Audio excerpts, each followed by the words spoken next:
Welcome back. We are glad that you're still watching WTV. This is the news review segment where we discuss some of the top stories that are trending, or rather that have made it to print media. And talking of the top stories now, we have the United Nations General Assembly taking place in New York, and our president is there. And some of the topics of discussion there is the Sustainable Development Goals. These are the SDGs. We've talked about eradicating poverty, we've talked about good health and well-being. Now let's go to matters education, because talking of education in Kenya, this is one area that is really struggling, Nelly. Very true. Now, obtaining quality education, you know, it's what the United Nations members are saying.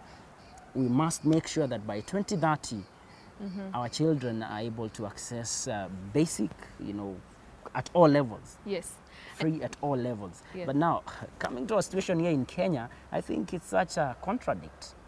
I think that one of the things that should be very clear is equitable quality education. Because when you look at the different ranges that are there in our schools, in the quality of education, you realize that the more you exclude, the more when you have you have the ability to pay for a private school, an international school, maybe an academy, then there's more quality given. But then when it comes to public schools, that's where the question is. Yeah, because now we're looking at a situation where we do an inclusive, equitable, quality education that which is now missing. And why is it missing? It's because teachers, maybe the bodies have not given their all. When you're looking at students or our children as the leaders of tomorrow, fine, there's a parent who's been able to do private schools and international schools, but then what about the public schools? So that's where the biggest question is, are our teachers doing the right thing? And right now we have a biggest, it's a problem that is beyond... Problem, you know, and talking of the teacher strike, which is connected to quality education, you know, as we speak, there's fresh confusion, simply because now the industrial court ruled that teachers should resume as negotiations get underway.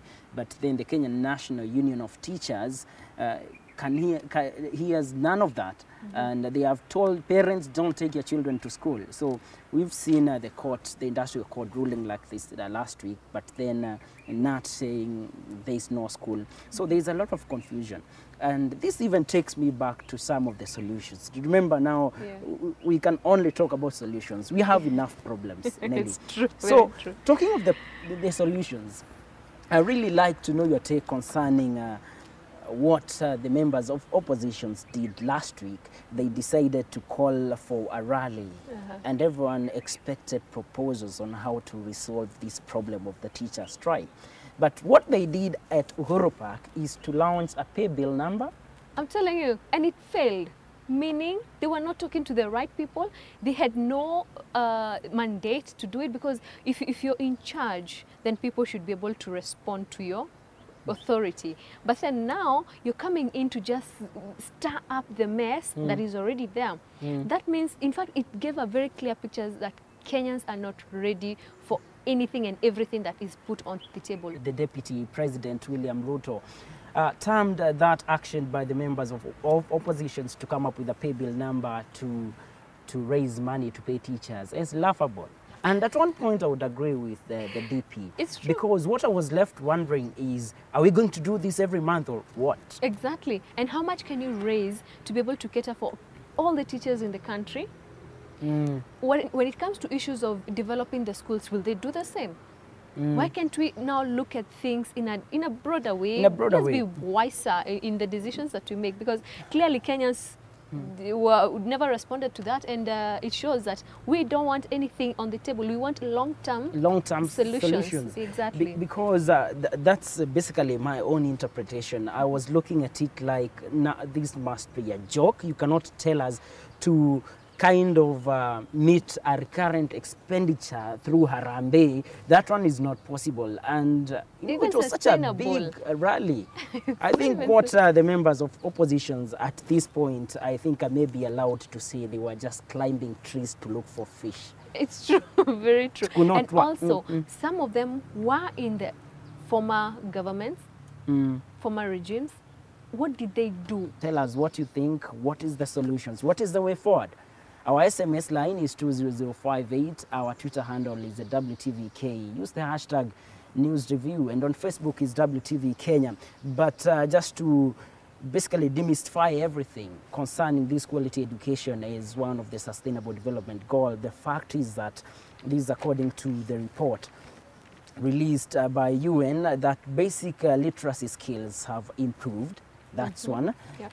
But yet, there needs to be some bolder efforts to make even greater strides for achieving universal education goals. For example, the world has achieved equality in primary education between girls and boys, but few countries have achieved that target at all levels of education. So some you will find in Kenya there is a free primary education, but then when you go to high school, it's not like that. So that's how we are doing, but we do hope that by 2030 we'll not be talking of quality education. It's true.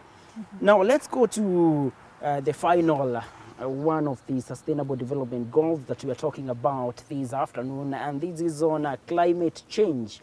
One of the resolutions is that, and you remember even the first one, when we're talking about poverty, high levels of poverty were being attributed to environmental degradation. Yes.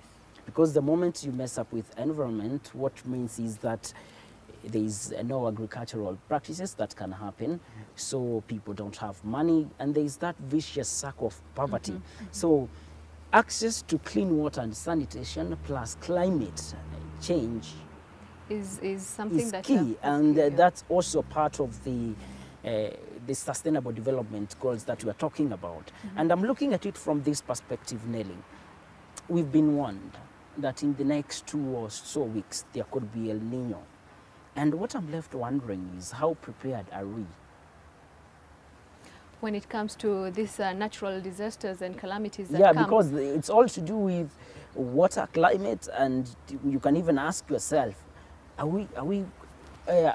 we be in a position to even harvest this water that we are talking about, or will it be a nightmare for us? I remember the time that it rained a lot in Nairobi sometime earlier in the year, and we had a lot of floods on our roads.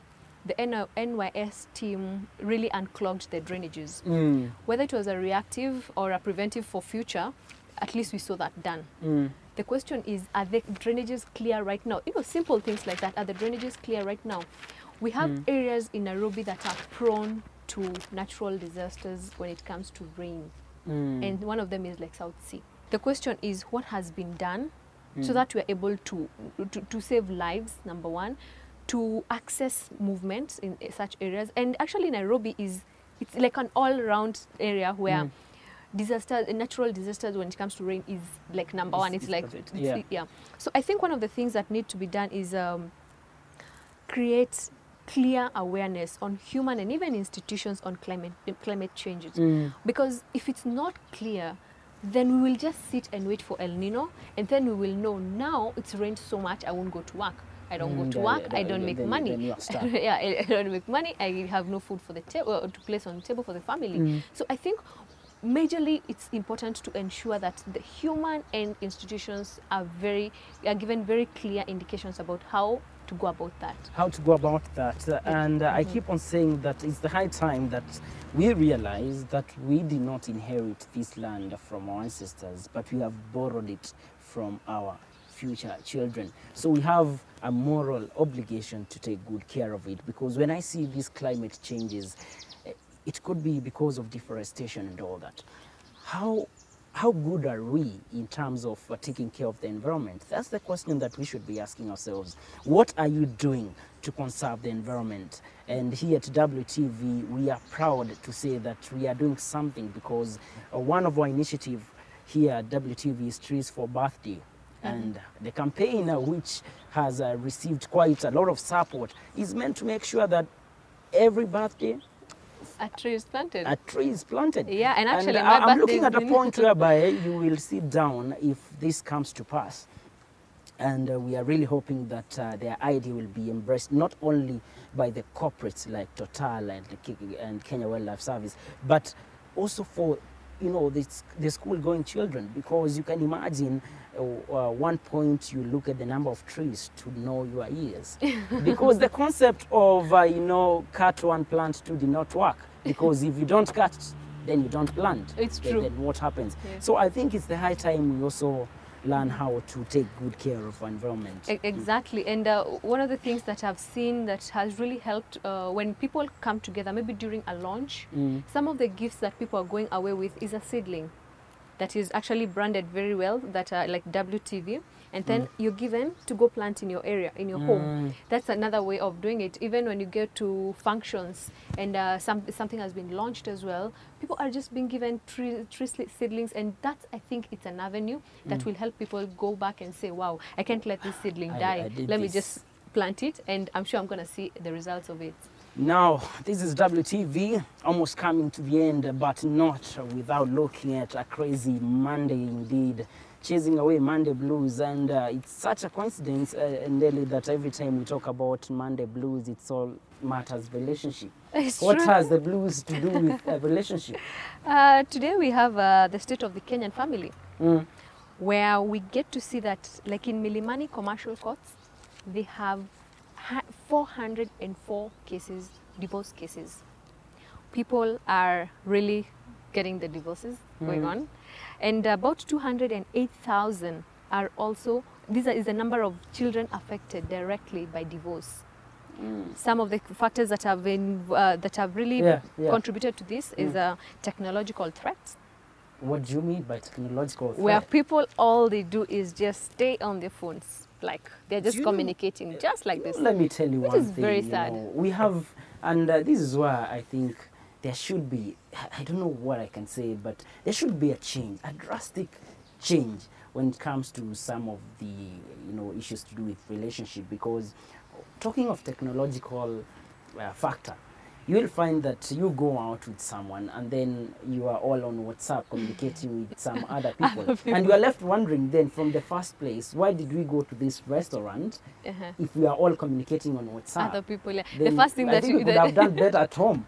Actually what we see people do, that the first thing the food comes is like, hey, let me just first take the photo. Yes. And then forward, you know, to all the social then you start a platforms. chat and you forget you even have someone with you. And the other reason that has really brought to people parting ways is the fact that we've become too busy. For instance, in a family setup, you look at a couple, they're both trying to get their footing on the ground. So they wake up very early, go to work, they leave their kids sleeping, so the nannies take care of the kids, the bus comes and picks the kids, you're still at work. The kids come back home at about 4 o'clock. By the time you leave work at 5 o'clock, you're in traffic for so long.